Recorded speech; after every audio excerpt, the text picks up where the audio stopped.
Hello and welcome to the featured discussion for 30th July 2021. My name is Harsh and this discussion is on an interesting article, an article which is always in news during the fourth industrial revolution, big technology companies and all the geopolitics around it, right? So in this article, we will understand what is the meaning of big technology companies, what is the kind of influence they have all around us, right? Economy, politics, society, environment, etc.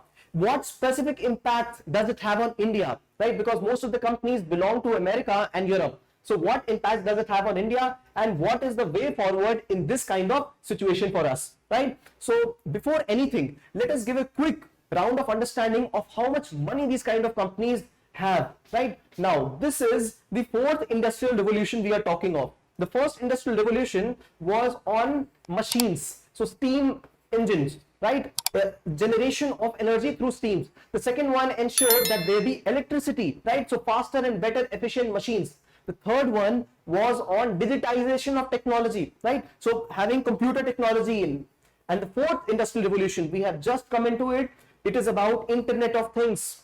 It is about artificial intelligence. It is about data analytics. So we have progressed from this particular era, from 17th, 18th century to 21st century, and the technology has completely changed. And we can see very much in the market capitalization of the companies around the world, right? So now the first one, blue, represents technology companies. And you see in 2005, the market capitalization included only Facebook, right, in the top category. But in 2020, you see Apple, Amazon, Microsoft, Alphabet, Facebook, Alibaba, Tencent Games, right? And only one company, Saudi Aramco, oil company, oil major from Saudi Arabia, a part of the market capitalization. So what is market capitalization? It is a total amount of money in the present value in the stock market of that particular organization, right? So earlier we had, 2005, we had General Electric, we had Exxon Mobil, Citigroup, Walmart, right? So Johnson & Johnson, all these kind of organizations did exist. This was a part of second, third industrial revolution, right? But the fourth industrial revolution clearly shows where the market is leading, right? So if these companies have the finances, if these companies are the most important valued companies of this era, they have most influence. So we will know what are these big technology companies right here. So big technology companies are the most dominant and the largest technology companies around the world. Now specifically used for companies called as GAFA, Google, Amazon, Facebook, and Apple. So these are the technology major, the four important companies in this initiative, right? Now, all of them we have seen are a part of the fourth industrial revolution, right? So there are certain concerns with these companies specifically: privacy, safety, antitrust concerns. What is antitrust? Now, antitrust relates with competitive measures, monopoly. So if a particular company only has monopoly in specific sector, so we will have to have antitrust norms. That means there be competition in that particular sphere. Simple example is Google. Why do we Google only, right? Why don't we use Bing? Why don't we use other search engines? So this is called as monopoly. Facebook itself is a monopoly, right? And then we later had Instagram. We did have other social media platforms like Telegram. We did have Twitter as well, right? So later monopoly was broken through antitrust laws, and that is what is required to break the monopoly of these kind of companies. Ever imagined? Have you ever imagined if the CEOs and the directors of these companies are elected or nominated?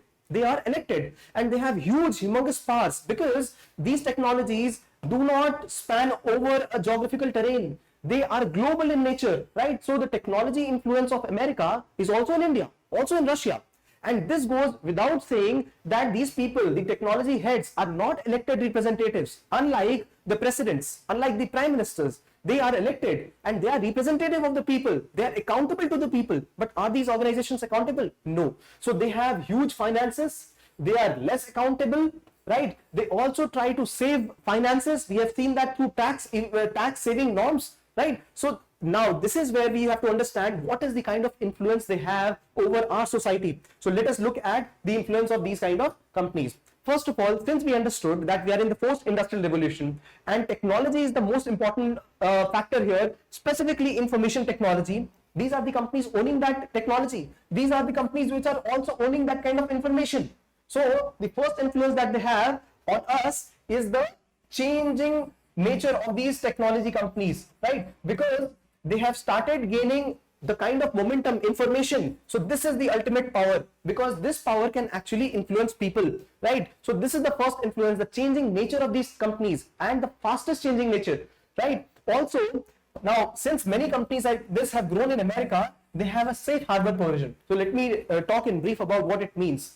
Now, America is a country which has always respected liberty, independence of voice, and America has actually given a lot of freedom to all the companies to initiate the way they want to progress the way they want to. So Twitter has the rights to tell what it should put in the public domain and what not.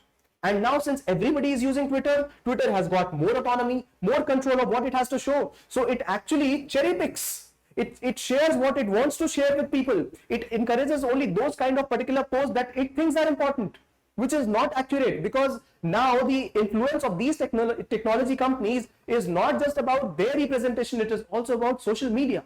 People want to represent themselves, but there is a safe harbor for these companies in a country which has liberty, right? So this is, the public space is not the private space of a company, it is a public space. So this is the impact that it has an impact of autonomy, right? So we see in Twitter there is an anti-vaccine campaign which is overrunning and which is very much prominent, right? So this is one good example of it, right? Why Twitter has to highlight only that. Now, third, information network. As I said, information is power, right? Even the company Jio, right?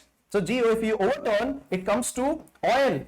So if you look at the last letter, it is O, I, and J becomes L. So Jio, that means data is the new oil, right? This is what it shows here also. They have power and legitimacy over that power, because that power comes from the people, and that power also is distributed among the people. Today, people are influenced by social media rather than news channels. So they have got that information network, they have control. So all these companies, as I said, GAFA, look at it. Google, Amazon, Facebook, and we have Apple. Doesn't Facebook and Amazon control our information flow? It does.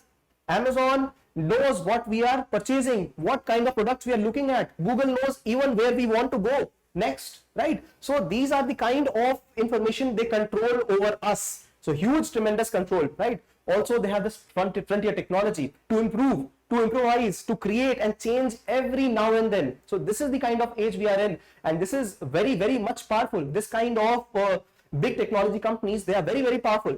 Also, since they have power and finances, they influence politics, right? So in USA, they have donated a lot of amount in politics as well, right? So lobbying is not illegal in America. It is illegal in India, where people spend a lot on lobbying. But in America, political donations are being met through these kind of companies. So they do have influence, right? So we have seen that they have humongous influence in all round spheres of our human life, right? So what can be the result of this influence? This is the logical next question, right? First of all, can you imagine the concerns of privacy, the concerns of antitrust, right? So if a person wants to remain in a private sphere, they cannot, because all their information is being shared with Google. The Google is the place where we research, and this is the place antitrust also comes into play. Why? Because there is no competition to Google, right? So we have to have competitive measures. We have to ensure that privacy is ensured for the people. So these are the two places where first impact of this power is seen in public life, right? So first is this. Then the way diplomacy works, it has completely changed. Earlier, the diplomacy was in shaking hands, in sharing shoulders, right? Prime Minister of India meeting the President of Japan. Now the whole way of working of diplomacy has changed. It has become online, right? Not only online, we can also see diplomacy used to work through hard power. Now it is soft power. So soft power is the influence online, is the culture, is the music, right? Is the kind of movies we watch and show. So this is soft power, and it is being shown through technology companies, right? So very simple, we understand what Amazon Prime stands for, what Hotstar and what Netflix stand for. What they show is what we will watch. That is the type of language that we will use, right? English or whatever English language that they speak of. So this is the soft power. Hard power is having machines. Hard power is showing the strength in physical space, right? So this has reduced and soft power has increased. Who has increased it? These big ticket companies, big technology companies. So this is the influence. Surveillance capitalism. Now, a lot of money is spent on surveillance, right? Surveillance. Who is doing it? These companies, because they have the information, they can survey, they can release the data of anybody in their private life to anybody else, right? So these concerns have been raised, right? And also the leading role of these kind of companies, right? So these companies have started to play the role of proxy nations. Proxy nations, can you imagine? They've never been elected, but they tell if Donald Trump has to exist on Twitter or not, right? So, and Donald Trump having been elected as the president of America. So, don't you think that Donald Trump has more legitimate power than a company like Twitter? So, these are the valid questions that people have actually raised, right? Not only in America, but throughout the world. And these companies do not have influence on the governments. They are more powerful than the governments. Why? Because government act in a separate space, but Google acts in all the spaces.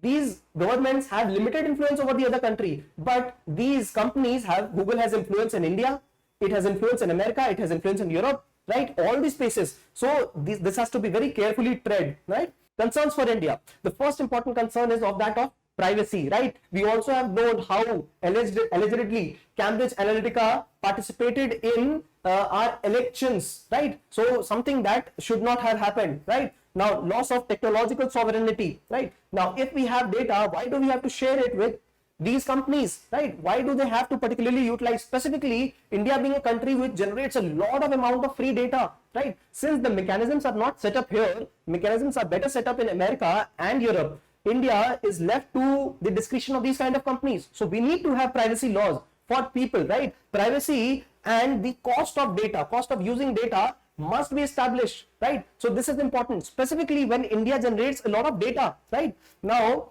India generates a lot of data because of another reason, because we have a lot of population. America itself is 35 to 40 crores, right? And we are 130 crores. So the number of people itself is so much that we use more data. Very simple, we generate more data. So this data is of value because this is what is going to create market, right? Facebook, can you imagine? Facebook for its ads take 50,000 to 80,000 to 1 lakh rupees for posting its ads, right? If I want to post my ad publicizing my own lecture, I will have to pay 80,000 rupees because this is the kind of audience Facebook generates over it, right? So very important to note that this data that we are giving free of cost to these companies, it is not free. We have to value it, right? So as I said, monopoly is an important concern, and the huge data creation in India, right? This is a very important segment of it, and this is where India needs to actually act, right? So the way forward for India is to have a governance of technology along this, right? A mechanism on this. Now, specifically after COVID, what has happened is all the governance has become online. We were already stressing on e-governance, right? But after COVID, the governance has increasingly become online. So these companies have again gained more prominence and power here. This is where we need to control the influence of these companies and gain prominence for the government part of the administration, right? So when government comes into play, the government must regulate this. So this is one important part of it. After that, we need to address concerns like privacy, security, and interoperability, right? So these are important concerns. The main idea here is not to only ban Chinese apps, but also to have a domestic architecture, the whole architecture in which these important companies, right, these technology companies operate, right? So ecosystem in which these companies operate, how the people perceive it and respond to it, government mechanism, and a mechanism in which all the values, human values, are respected. For example, privacy concerns. For example, safety is very important. For example, pricing for the data, right? So these are important concerns. So these are the values, private companies, big ticket companies, public and governments. These are the stakeholders involved in this. After having understood this article, right, all you got to do here is to attempt this question after 30 seconds of thought, right? So the question says, discuss the factors that are leading to change of geopolitics in the era of big techs, right? So what are the factors that are leading to the change in geopolitics in the era of big techs? Repeat this question a couple of times. After that, attempt it. What are the concerns for India with respect to this change, right? So this is the feature article for today. Thanks for watching.